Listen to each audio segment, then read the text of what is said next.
young people have? There's no limit to the range of needs that these young people have.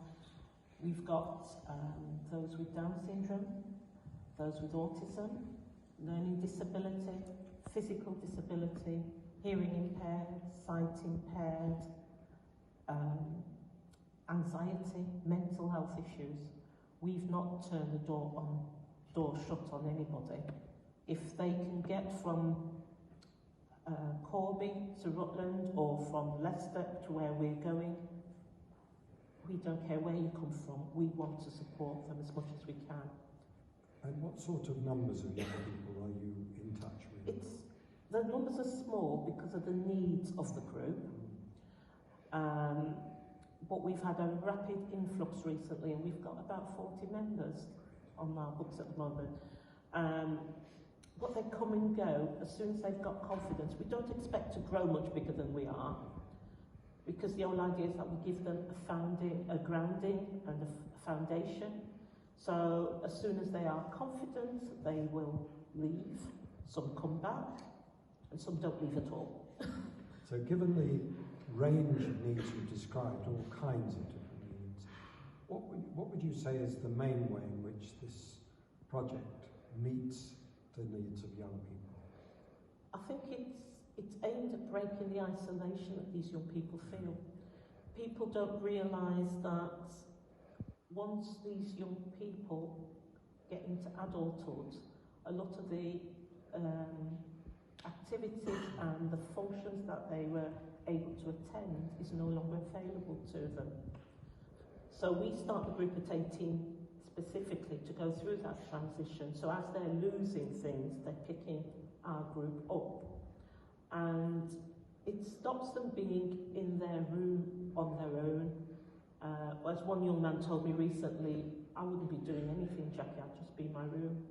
I'd be on the PlayStation. I said, what, not playing with a friend? He said, no, on my own. And that's where all these young people tend to be, very isolated.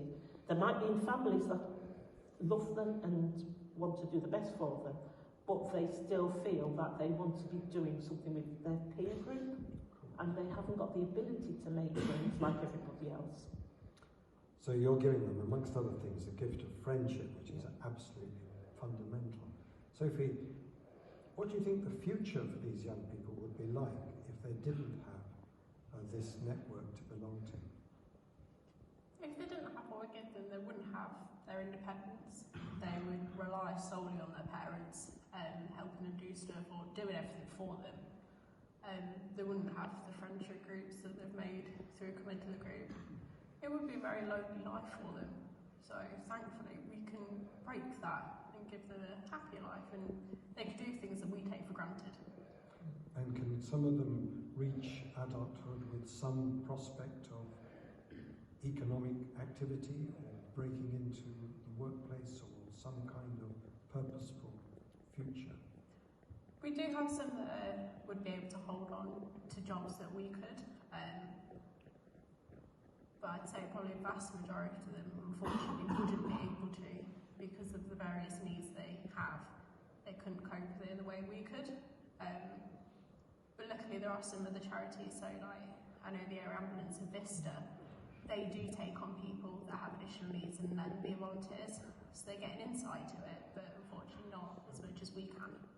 And what about you guys? What do you get out of it? One of the things that came out from the film was the amount of laughter that was going on.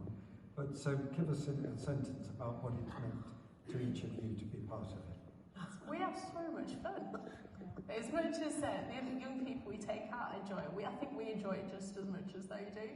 But it's also such a rewarding thing because we know we've changed their lives, we've made them a little bit happier, we've gave them a friendship group that they've been able to blend in well, so it's so rewarding. I think that's been, Sophie said it really well. For me as a parent of a young man with special needs, which is why the group was formed, I love hearing the banter between the young people. You know, the discussion about having seen a film and what we're going to see next time, Jackie, what we're going to go and do next time, Jackie. They don't, under normal circumstances, this would not be an opportunity for them. Well, how many other people in life will be able to say at the end of their working time, we've change the lives of dozens of young people, but you will, and I think there's nothing more worthwhile you could possibly be doing. So, Jackie and Sophie, thank you for what you do. Thank you for coming and joining us tonight. Thank you.